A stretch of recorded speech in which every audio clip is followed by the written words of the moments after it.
uma fuga ousada da prisão de helicóptero. Um monstro que fugiu para a floresta deixando apenas uma pista sórdida. Um diretor de cinema em desgraça com passado conturbado. 39 dos 535 criminosos na lista dos mais procurados do FBI nunca foram capturados. Fica aqui para dar uma olhada nas histórias mais intrigantes.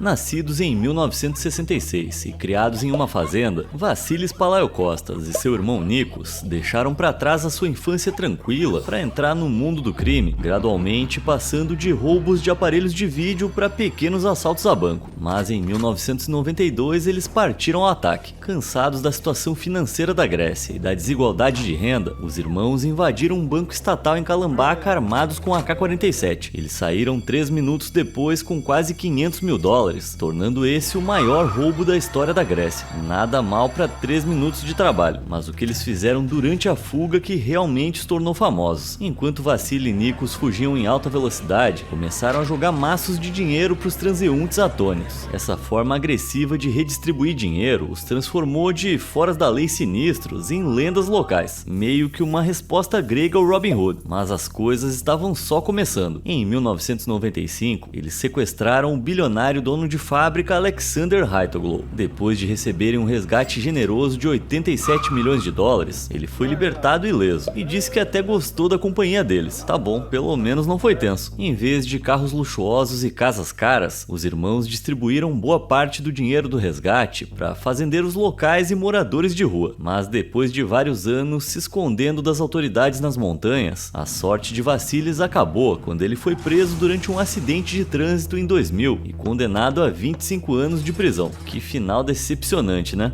Será mesmo? Em 2006, a prisão de segurança máxima de Korydallos, em Pireu, mergulhou no caos quando um helicóptero pousou no pátio. Vassilis e outro detento entraram e o helicóptero voltou a voar e desapareceu. O piloto foi encontrado depois e levado para interrogatório, onde explicou que 2 homens lhe pagaram $1.600 por um voo sobre Atenas. Só que poucos minutos após a decolagem, eles sacaram uma arma e uma granada. Um dos homens era ninguém menos que Nikos, o irmão de Vassilis, que convenceu o piloto aterrorizado a realizar a primeira fuga aérea da Grécia. Mas esse reencontro fraterno não ia durar muito. Apenas alguns meses depois, Nikos foi preso e condenado a impressionantes 197 anos de prisão. Avançamos para 2008. Após outro sequestro de CEO, Vassilis foi pego de novo e jogado de volta na prisão. A essa altura ele já era um improvável herói nacional, com multidões de pessoas se mobilizando pela sua libertação. Para a sorte deles, conseguiram exatamente o que queriam. Um dia antes do julgamento, outro helicóptero sobrevoou o local em alta velocidade. Dessa vez os guardas atiraram, mas uma passageira revidou e eles não conseguiram acertar um tiro sequer, antes que Vassilis e o mesmo detento que havia escapado com ele da outra vez subissem uma escada de corda que ela havia jogado para eles. Isso mesmo, Vassilis escapou da prisão de helicóptero 2 vezes, e era a mesma prisão. Que situação lamentável. A mulher no helicóptero era parceira do outro fugitivo e havia assumido o controle da aeronave ameaçando o piloto com uma granada. Embora sua onda de crimes pareça ter diminuído na última década, Vassilis continua foragido até hoje. Se isso não fosse verdade, eu ia jurar que era o enredo de algum filme de Hollywood de qualidade duvidosa. Em 1997, John Rulfo parecia um típico técnico de informática do Brooklyn. Um cara de óculos com aspecto gentil e provavelmente 1 ou 2 disquetes no bolso. Mas por trás dessa aparência nerd se escondia um dos maiores golpistas da história dos Estados Unidos. Seu golpe genial começou quando ele se juntou a Edward Reiners, ex-executivo da empresa de tabaco Philip Morris. Eles foram a vários bancos alegando estar trabalhando em um cigarro revolucionário e ultra secreto, sem fumaça, por qual a empresa de Rulfo ia fornecer computadores. Convencidos, os bancos financiaram o projeto com a quantia impressionante de $350 milhões, mas os computadores nunca foram comprados. A pesquisa era pura ficção e o dinheiro foi direto para vinhos caros e férias extravagantes. Mas como Rulfo planejava pagar os empréstimos, apostando uma boa quantia em Wall Street, claro. Mas suas habilidades no mercado de ações não combinavam com a sua destreza em golpes, e após fracassar miseravelmente em pagar os investidores, ele foi condenado a 17 anos de prisão. Mas é aqui que a coisa se torna absurdamente estúpida. Apesar de ter roubado o equivalente a $500 milhão em valores atuais, após a audiência no tribunal, Rulfo teve a opção de se apresentar à prisão. E adivinha, ele não se apresentou. Nossa, que surpresa! Em vez disso, no dia em que deveria se apresentar, ele alugou um Ford Taurus, deixou a tornozeleira eletrônica no local designado, foi flagrado pelas câmeras de segurança sacando $600 em um caixa eletrônico e nunca mais foi visto. Seu carro foi encontrado posteriormente em um estacionamento no aeroporto de JFK. Tá, mas como é que alguém desaparece para sempre com apenas $600? As autoridades suspeitam que ele tinha uma reserva secreta substancial para a fuga. Afinal, cerca de 13 milhões de dólares em dinheiro roubado nunca foram encontrados. Mas aqui tá o ponto crucial. Quando Rufo foi preso pela primeira vez, sua fiança foi fixada em exorbitantes 10 milhões de dólares. Mas sua esposa, juntamente com vários membros da família, ofereceu suas 6 casas para pagar fiança. Então, quando Rufo desapareceu, as 6 casas foram confiscadas para pagar fiança. Se ele ainda estiver vivo, já deve estar com 70 anos. Talvez pro próprio bem dele nunca o encontrem. Caso contrário, a polícia vai ser a menor das suas preocupações. Dizer que Tammy Palmer, de 39 anos e mãe de 2 filhos, tinha um relacionamento difícil com seu marido John e a família dele seria um eufemismo. Mas depois de terem 2 filhos juntos numa pequena casa em Stony Point, em Nova York, a situação piorou de maneira irremediável e Tammy entrou com um pedido de medida protetiva contra John. Mas a casa não pertencia a nenhum dos dois. Ficava em uma propriedade do pai de John, Eugene Palmer, de 72 anos. E Eugene, que morava ao lado de Tammy, não ficou nada contente com o fato de o filho ser obrigado a sair. Para se vingar, ele cortou a energia dela. Compreensivelmente irritada, ela respondeu buzinando em frente à casa dele de madrugada. A coisa virou uma guerra, mas a situação finalmente chegou a um ponto crítico quando Tammy ameaçou se divorciar de John e processar Eugene pelas suas terras como parte do acordo. Então, em 24 de setembro de 2012, uma vizinha ligou pro 911. Tammy estava levando seus 2 filhos para o ônibus escolar em frente à sua casa. Depois que eles partiram, ela começou a voltar para casa, quando 3 tiros foram disparados por alguém escondido na mata. Tragicamente, Tammy nunca chegou em casa, e o responsável era Eugene Palmer. Após o incidente, ele foi até a casa da irmã e confessou, não que ele sentisse remorso. Na saída, pediu a ela que esperasse 1 hora para chamar a polícia para lhe dar alguma vantagem. Sua caminhonete foi encontrada abandonada nos arredores do Parque Estadual Harriman, e cães farejadores seguiram seu rastro até um acampamento, mas logo depois o rastro enfraqueceu. Alguns acham que Eugene pegou carona e desapareceu, outros dizem que ele nunca saiu do parque. Ele era um aventureiro experiente, e com 18 mil hectares de floresta à sua disposição, não é impossível que ele tenha agido como um verdadeiro Rambo. Até os detetives admitiram que não conseguiram vasculhar o parque inteiro. Dito isso, muitas pessoas, incluindo sua família, acreditam que ele morreu na floresta. Ele era idoso, diabético e tinha um problema cardíaco.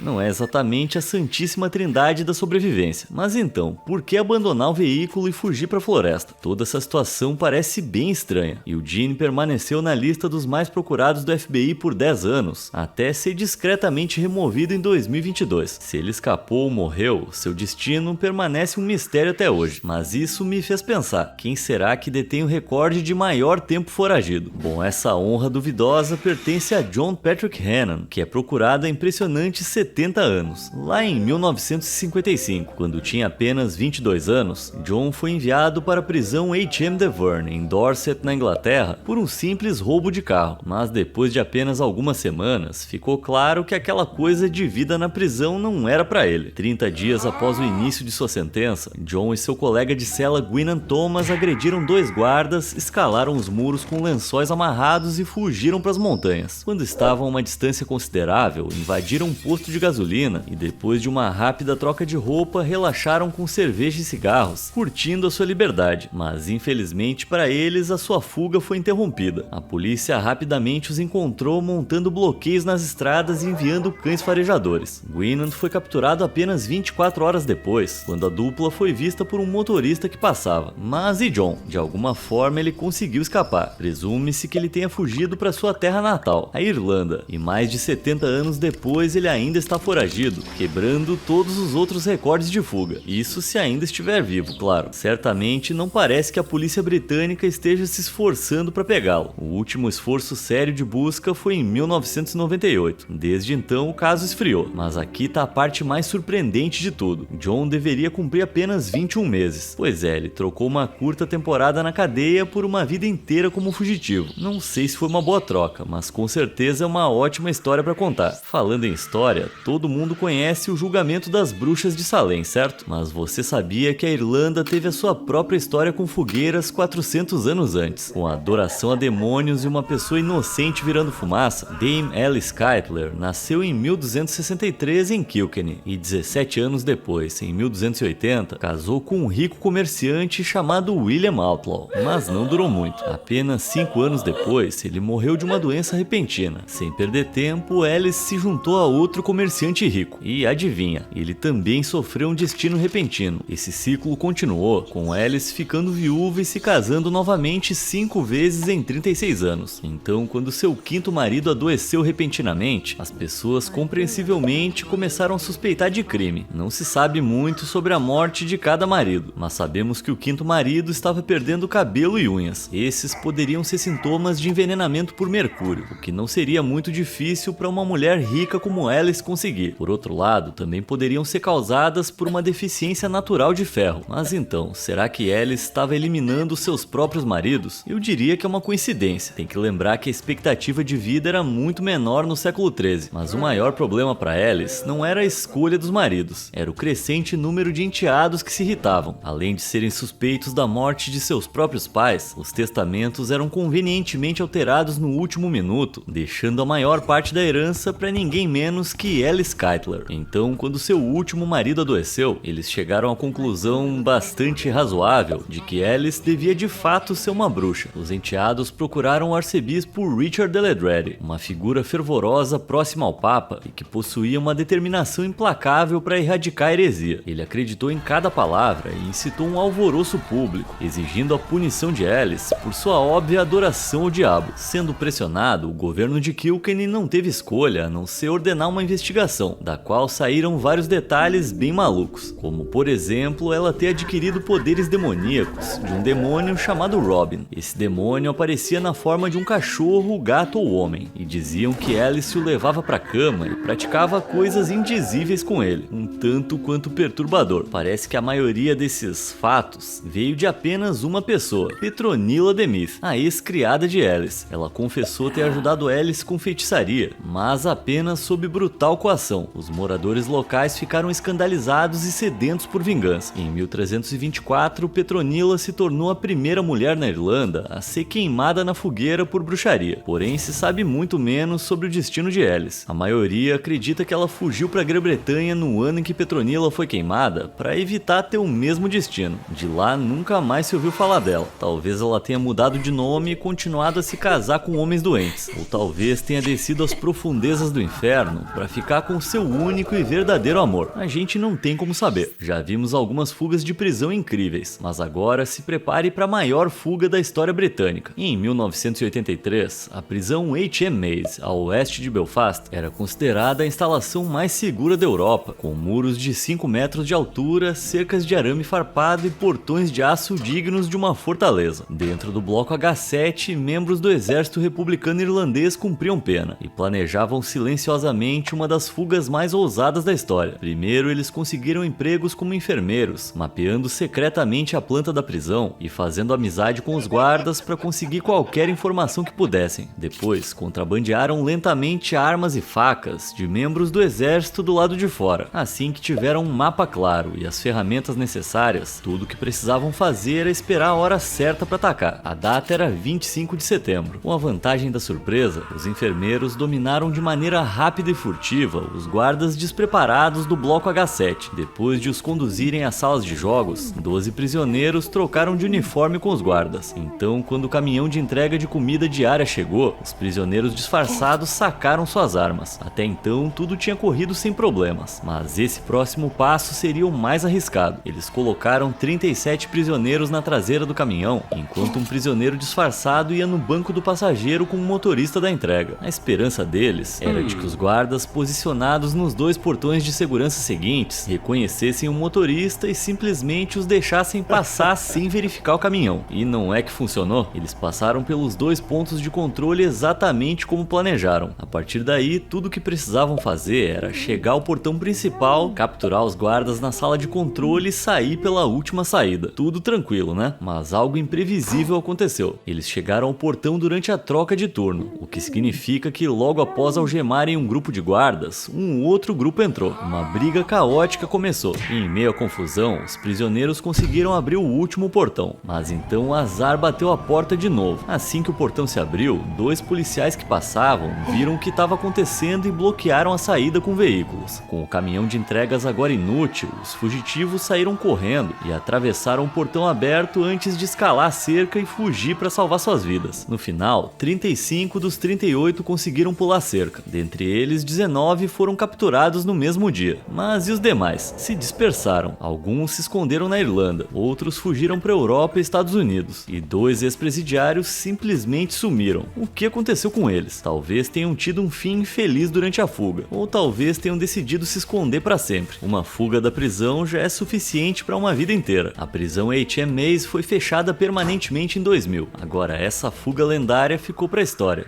Mais de 500 criminosos aparecem na lista dos mais procurados do FBI, mas poucos permaneceram por tanto tempo quanto Jason Derek Brown, o surfista que se tornou fugitivo. Nascido na Califórnia e criado em uma família mormon, Jason parecia ter saído de um calendário de praia. Bronzeado, sorridente e sem nenhuma preocupação à vista. Ele só tinha um problema: estava completamente falido. Apesar de ter um mestrado em negócios internacionais e ser dono de 2 empresas, elas eram mais um ralo de dinheiro do que uma fonte de renda. Com as dívidas se acumulando, Jason, ao que parece, escolheu uma solução letal para o problema. Em 29 de novembro de 2004, Robert Palomares, um guarda de carro forte de 24 anos, estava recolhendo os depósitos do fim de semana ao lado de fora de um cinema em Phoenix. Ele carregava $56 mil quando um homem mascarado saiu repentinamente de trás do cinema, abriu fogo, pegou o dinheiro e fugiu em uma moto. Robert não sobreviveu. A moto foi encontrada escondida em um arbusto a menos de 1 quilômetro do local do incidente, e as impressões digitais retiradas do guidão correspondiam às de Jason Brown. Isso deu início a uma caçada humana por toda a cidade. A polícia conseguiu identificar que Jason fugiu do Arizona em seu BMW antes de abandoná-lo e trocar por um Cadillac que ele havia guardado em um depósito em Las Vegas. Depois disso, ele sumiu. Em 2007, ele entrou para a lista dos mais procurados do FBI e a agência ofereceu uma recompensa de $100 mil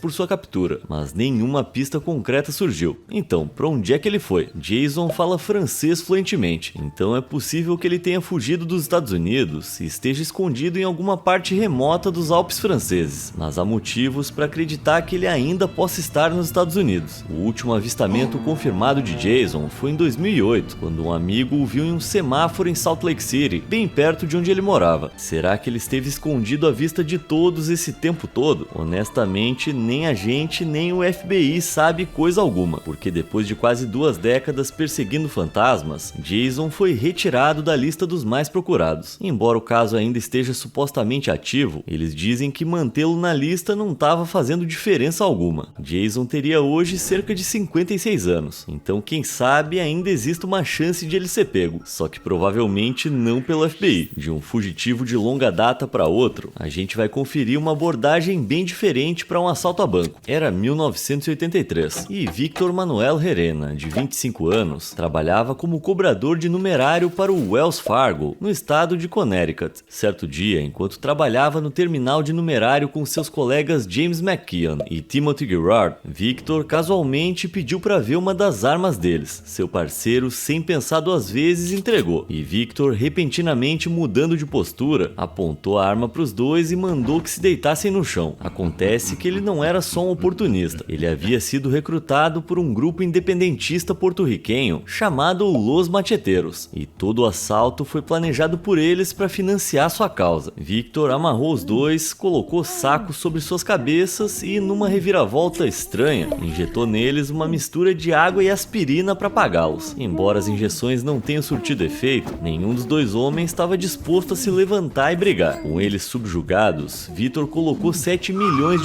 em dinheiro vivo em seu carro e fugiu. Assim, sem mais nem menos, ele realizou o que foi, na época, o maior roubo de dinheiro da história dos Estados Unidos. Quando seus colegas conseguiram se desvencilhar e chamar a polícia, Victor já havia fugido há muito tempo. As autoridades acreditam que ele primeiro cruzou para o México e depois seguiu para Cuba, cujo governo supostamente estava envolvido em todo o plano. Naturalmente, o FBI estava muito interessado. Ao longo dos anos, quase todos os envolvidos no complô foram presos ou desapareceram, todos exceto Victor. assustador. Ele conseguiu se manter tão bem fora do radar que o seu rosto permaneceu na lista dos mais procurados do FBI por 32 anos. Será que ele vai ser pego algum dia? Olha, eu não apostaria nisso. Quem nunca sonhou em ter um novo começo e ser outra pessoa? Bem, a história maluca de Frank Freshwaters mostra que há algumas coisas das quais não se pode fugir. Em 1959, Frank se declarou culpado de homicídio culposo de segundo grau após atropelar alguém com seu carro em alta velocidade. Em vez de uma sentença de prisão completa, ele recebeu 5 anos de liberdade condicional, mas violou os termos e foi encarcerado. Passou seus primeiros meses no reformatório estadual de Ohio em Mansfield, ironicamente o cenário de um sonho de liberdade. Depois ele foi transferido para a Fazenda Correcional de Segurança Mínima de Sandusky, em Ohio, por bom comportamento. Um grande erro. Em 30 de setembro, apenas 7 meses após a sua chegada, ele fugiu. Incapaz de retornar à sua antiga vida, Frank se reinventou como William Cox. Nos próximos 56 anos, viveu uma vida tranquila trabalhando como caminhoneiro. Sob sua identidade falsa, ele casou, teve filhos e foi até padrinho de casamento de um amigo. Durante todo esse tempo, as pessoas o conheciam como o simpático e velho vovô Will. Ele até conseguiu receber benefícios da Previdência Social sob essa nova identidade. Mas veja que surpresa, a sorte dele não ia durar para sempre. Em 2015, o caso arquivado foi reaberto e os detetives juntaram as peças, percebendo que William Cox e Frank Freshwaters provavelmente eram a mesma pessoa. Mas como é que eles poderiam provar isso? Bom, eles tinham uma prova que não podia ser alterada: as impressões digitais de Frank que haviam sido obtidas quando ele foi preso. Eles o encontraram vivendo pacificamente em um trailer isolado em Melbourne, na Flórida, e arquitetaram um plano para fazê-lo assinar documentos para que pudessem verificar as impressões digitais. O resultado foi uma correspondência perfeita, e assim eles sabiam que o tinham em mãos. Frank foi preso aos 79 anos, deixando família e amigos absolutamente atônitos. Mas ele não ficou preso por muito tempo. Apesar das dúvidas do filho de sua vítima, o tribunal decidiu que Frank havia sido um membro bem adaptado da sociedade desde a sua fuga e o libertou. Portanto, embora ele tenha sido capturado, hoje ele é o alvo da mais longa e bem-sucedida caçada humana da história do Serviço de Delegados dos Estados Unidos. Nossa, tenho certeza de que ele tá radiante com esse título. Às vezes, o verdadeiro mistério não é como o criminoso escapou, e sim como é que a polícia não consegue encontrá-lo. Um exemplo disso, o Distrito Policial do Rio Murray, no sudeste da Austrália, que fez um apelo público nas redes sociais pedindo ajuda para localizar James Sutton, de 24 anos. Ele era procurado por ter faltado a uma audiência judicial por agressão doméstica e danos à propriedade. Mas é aqui que as coisas ficam meio estranhas, porque esse aqui é o James Sutton.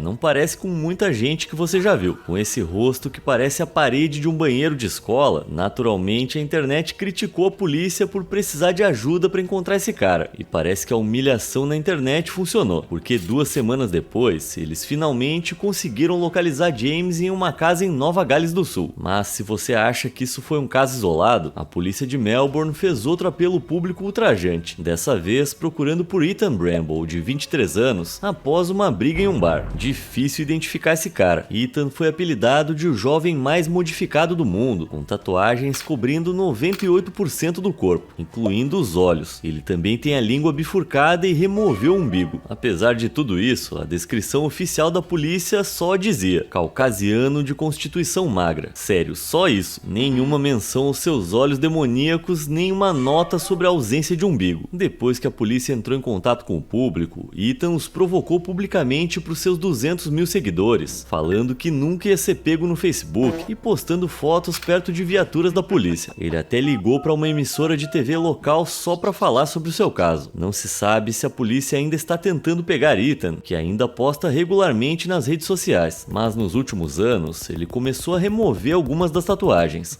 Não, agora acabou qualquer chance de pegar esse cara. Mas a Austrália não é o único lugar com uma força policial com deficiência visual. Em 2024, o departamento do xerife do condado de Adams, no Colorado, não conseguia encontrar um cara com isso na testa. Darren, de 33 anos, era procurado por agressão, roubo e dirigir com carteira de habilitação suspensa. Não é exatamente o perfil de um gênio do crime, mas o que realmente chamava atenção, era o que realmente chamava atenção. O meu palpite médico é que provavelmente seja um cisto benigno ou lipoma, mas apesar da divulgação pública, ainda não há atualizações sobre a busca. Como assim? Eu sugeriria procurar por um um cara usando uma faixa enorme na cabeça. Quem é que não gostaria de ser um pirata? Mas um dos fora da lei marítimos mais infames de todos os tempos parece ter sumido sem deixar rastro. O apropriadamente chamado Rei Pirata Avery. Nascido em 1653, Henry Avery passou muitos anos trabalhando tanto na Marinha Real quanto como corsário no Caribe. Até que um dia ele pensou, quer saber, que se dane, e se tornou um pirata, roubando os mesmos navios que um dia ele foi contratado para proteger. Mas em 1695 ele decidiu ir longe, navegando para o Oceano Índico na esperança de avistar o maior prêmio de todos, o Gandhi Sawai, um enorme navio de tesouro pertencente a Aurangzeb, imperador da Índia e literalmente o homem mais rico da Terra. Em 7 de setembro, o desejo de Avery foi atendido. Apesar de estar em menor número e com armamento inferior aos 400 guardas e 80 canhões do navio, Avery teve sorte quando um dos canhões do Gandhi Sawai explodiu, causando um incêndio repentino. Ao mesmo tempo, seu próprio navio conseguiu acertar um tiro certeiro no mastro principal do Gandhi Sawai, desativando-o. Nesse caos, a tripulação de Avery embarcou e acabou fugindo com uma fortuna equivalente a 200 milhões de dólares hoje em dia. Uma enorme recompensa de 1.300 dólares foi oferecida pela cabeça do capitão, o que hoje seria tipo 160 mil dólares. Isso tornou Avery o pirata mais procurado do mundo, embora muitos dos seus antigos tripulantes tenham sido capturados ao longo dos anos e submetidos a uma agressiva decapitação. Nunca mais se ouviu falar de Avery. Alguns dizem que ele fugiu para Madagascar, outros dizem que ele voltou sorrateiramente para sua cidade natal na Inglaterra e morreu na miséria, mas uma descoberta recente popularizou uma nova teoria, a de que ele seguiu carreira como espião para os britânicos. Uma carta codificada supostamente de Avery, datada de 1700, revelou que ele abriu mão de parte de sua fortuna em troca de um perdão e da chance de servir a coroa. Aparentemente, a carta descreve a proteção da Inglaterra protestante contra uma invasão católica da França e um inimigo desconhecido que tentava tomar o trono, e metade da carta ainda não foi decifrada, então quem sabe que outros detalhes interessantes ela pode trazer. Agora a gente vai ver um criminoso que não poderia ter saído pior na sua tentativa de fuga, mesmo que se esforçasse muito. Em 2012, Victor Espinosa, de 55 anos, era membro de uma gangue com uma ficha criminal bastante extensa, que incluía posse de substâncias ilícitas e tentativa de homicídio, mas foi um crime ainda mais sinistro que finalmente o colocou em apuros. Um dia, um garoto de 10 anos estava indo para o treino de futebol com seu primo mais velho, quando Victor, um completo estranho, se aproximou dos dois. O homem enorme de mais de 190 quilos atraiu o garoto para mais perto e o agarrou pelo braço, tentando levá-lo embora. Felizmente, o garoto conseguiu se soltar e os dois correram direto para o treinador, explicando o que havia acontecido. O treinador saiu correndo, avistou o aspirante a sequestrador ainda rondando o parque e o derrubou no chão. Victor escapou por pouco, com cortes e hematomas, mas as coisas estavam longe de acabar. A polícia iniciou uma nova busca, enviando um helicóptero para vasculhar a área e rapidamente encontrou o homem exausto, escondido em um quintal não muito longe do local do crime. Aparentemente, por causa do seu peso, o aspirante a sequestrador não conseguia nem mesmo escalar a cerca para escapar. Que lamentável. Ele foi acusado de cárcere privado e importunação de menores, e descobriu-se que também fazia parte de uma gangue, o que aumentou ainda mais a sua pena. O criminoso mais burro de todos os tempos. Todo mundo já sonhou em trabalhar no cinema, mas poucas lendas do cinema ascenderam e caíram de maneira tão espetacular quanto o fugitivo procurado Edward Montoro. Nascido em Atlanta em 1928, Edward sonhava em ser piloto, até que um acidente de avião em 1968 o impediu de voar para sempre. Enquanto estava no hospital, Edward decidiu trocar uma carreira nas nuvens por uma entre as estrelas. Ele começou a sua carreira no cinema dirigindo uma comédia de baixo orçamento e qualidade duvidosa chamada Getting into Heaven. Quando o filme deu lucro, Edward decidiu mudar o foco da produção para distribuição de filmes, fundando a sua própria empresa, a Film Ventures International. A empresa se destacou distribuindo filmes estrangeiros sangrentos e de qualidade duvidosa e criando imitações que mal fingiam ser originais. Um dos seus primeiros sucessos foi a obtenção dos direitos nos Estados Unidos para a imitação italiana de O Exorcista Beyond the Door. Apesar de terem pago apenas 100 mil dólares por ela, o filme arrecadou 15 milhões. Em seguida, lançaram o filme de terror autoproduzido de 1976, Grizzly, que meio que era o filme Tubarão, só que com um urso. Ele faturou 40 milhões de dólares e se tornou o filme independente de maior bilheteria bilheteria de todos os tempos na época. Até aqui tudo bem, mas então, como é que Edward se tornou um dos fugitivos mais procurados de todos os tempos? Bom, depois de Grizzly, ele estava convencido de que eles estavam prestes a ter o seu maior sucesso até então. Em 1982, eles lançaram uma cópia descarada de Tubarão, o filme italiano O Último Tubarão, que ele renomeou para Grande Tubarão Branco e promoveu como se a vida dele dependesse disso. Tô falando de adesivos, calendários e notas de dólar com tema de tubarão. Eles até montaram uma piscina no saguão do Caesars Palace, cheia de tubarões de verdade. Mas a Film Venture International finalmente deu um passo maior que a perna. Essas imitações não passaram despercebidas pelos grandes estúdios. Eles já haviam sido processados por violação de direitos autorais antes, mas dessa vez o bicho ia pegar. Perdão pelo trocadilho. Depois de investir 4 milhões de dólares no marketing de Grande Tubarão Branco, o filme teve que ser retirado de cartaz. Ainda assim, isso não significou a ruína da empresa. A sua verdadeira queda viria de dentro. Após anos de sucesso, Edward, que antes era um gastador muito conservador, de repente começou a viver em grande estilo. Começou a usar ternos elegantes e até comprou um iate para levar executivos de cinema para jantares e bebidas. Mas isso é uma enorme despesa de trabalho. Com seus fundos já escassos, as coisas pioraram quando a sua esposa, com quem era casado há muitos anos, pediu o divórcio. Isso significava que ele ficaria com metade dos seus bens, incluindo a empresa. Isso foi a gota d'água. Em 1984, o Edward roubou $1 milhão